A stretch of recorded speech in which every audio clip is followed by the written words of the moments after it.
Heto na po ang balita. Grabe na po ang nangyayari. Sinugod na ang Malacanang. Napakarami, libo-libo ang taong bayan na patungo doon. Heto na po. Dahil po sa nangyayari na walang hustisya at puro pagnanakaw. At kahit poste ng Meralco, walang naipatayo. Ang pinagyabang na 5,000 na project sa flood control, ni isa wala ang sinabi, binangga ng barko. Pero ngayon mga kababayan, binulsa lang pala ng mga kawatan. Ito na po ang balita. Nakakagimbal at nakakakilabot. Pasugod na ito sa Mendiola, papuntang Malacanang. Malacanang na Taranta. Alaka, ito na po ang balita.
Napakarami ng mga tao papuntang Malacanang ito.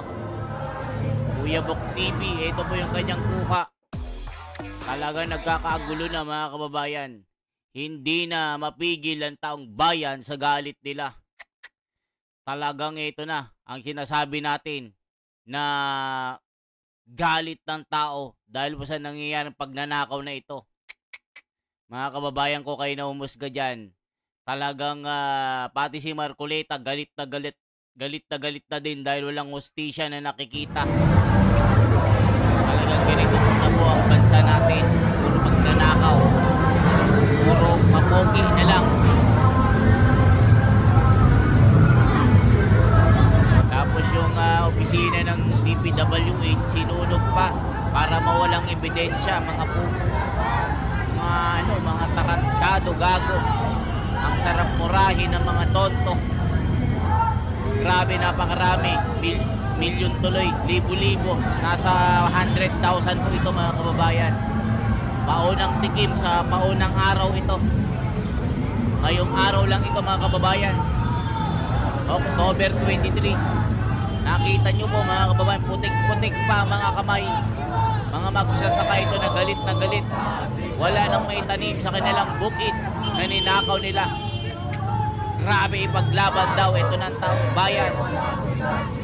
Galit na sila. Wala nang nangyayaring hustisya dito. Puro pagnanakaw. History ng gobyerno na puro pagnanakaw. Grabe ito mga kababayan. Walang may patayo kahit bahay ng kalapati. 22 lang ang naipatayo na classroom. Sa dami ng goal nila, 1,700 yata yung goal, naging 22 piraso lang ng putak. Ang sarap murahin ng mga nakaupong ito. Gigil ang mga taong bayan na pasugod na sa Malacanang. Kita nyo po, napakarami nila mga kababayan, papuntang Mendiola ito. Ito na talaga pinakamalupit na pagnanakaw sa kasaysayan ng istorya ng Pilipinas. Tinalo pa ang China, tinalo pa ang Korea, Japan sa ginawa nilang pagnanakaw. Well-organized crime ito mga kababayan ko. Matindi ito. Matindi. Mga magsasaka. Kasama ng mga konduktor, driver, doktor, nurse dyan. Dami na nila. Halo-halo ng profesyon nito. Ayan, si Kuya Boy, nakikita ko. Si Kuya Boy ng DCRH. Talagang nandyan. nakikibaka din siya, mga kababayan, dahil siya ay reporter. Alaka, ito na sila, mga kababayan ko. Talagang sinusugod ng Malacanang dito.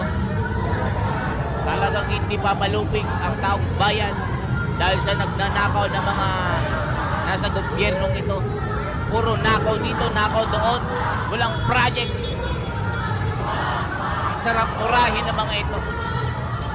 Nakakagimbal ito, nakakatakot ito na pangyayari kasi nga hindi na mapigil ang damdamin ng mga taong bayan. Unti-unting umaapoy.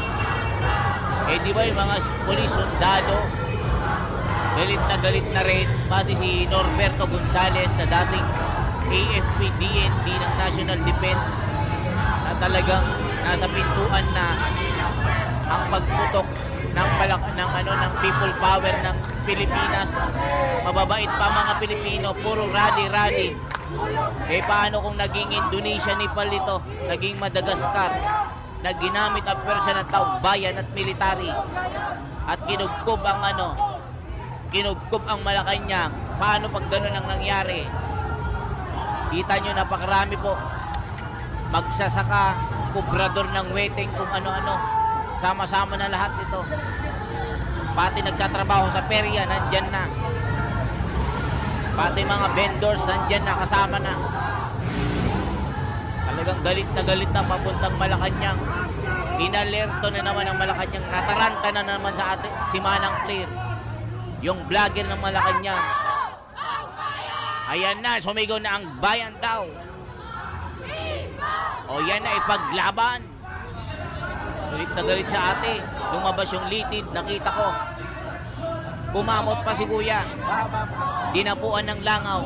Ayan si kuya, may balbas pa. Ang tinatawagan pa yung isang batalyon na mag-rally dyan. Yung nakapula, nakapalda, may sapatos na stickers. Ayan si kuya, nakamaskara pa. Nakaitim na bag. Ayan na, tinanggal pa, hindi makahinga. Kita nyo yan. Ayan na. Ayan, no? Yung nakasulat, oh. Marcos, Tepes, alaka. Kita kwil ang papet. Mahirap, masistang reheming. Ala, Marcos daw, masista. Grabe, libo-libo ito. Kita nyo po mga kababayan, eh, talagang di sila mapigil.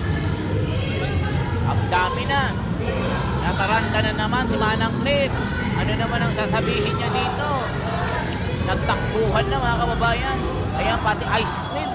Binintang, inubos na. Grabe naman kasing pagnanakaw na ito mga kababayan. Trilyones. Dati 12 billion lang. Ngayon trilyones lang, kapal ng mukha. Grabe, paglaban na daw. Kita nyo mga kababayan. Galit na po ang mga Pilipino. Talaga, mahirap. Tapos gusto po nila magtaas ng tax, mga kupal. Kaya galit na galit ang taong bayan sa gobyernong ito. Puro pagnanakaw na lang. Wala naman nangyayari. Ipinagmamalaki nila na ibinulgar daw ang korupsyon. Wala naman nakukulong ang putik. Puro kaputikan, puro kayabangan, puro pangbobola ang mga kupal. Today, let's make our own version of O, tignan nyo mga kababayan ko. Eh talagang papalag ng taong bayan kung ganito naman ang maramdam mo, walang hustisya eh. Eh nakita niyo naman ang nangyayari, ICI. Puro pagtatago ang ginagawa. Oh. 'Di ba? Tapos ipapa next week pa. Oh, tapos para maitago ang mga ebidensya, mga kupal talaga mga ito. Wala na talagang ayos ang ginagawa ng mga ito. Mga kababayan, sa totoo lang. Kaya lahat galit na galit. Galit na galit ang mga tao. Hindi pinapakita ang totoo. Puro kasinungalingan, puro pagnanakaw na lang. Mabibisit ka na rin eh. Kahit ako na nandito, galit na rin eh. Ang dami nila mga kababayan. Nakataranta na naman ang Malacanang dito. Ayan na, nakikibaka na. Napakarami.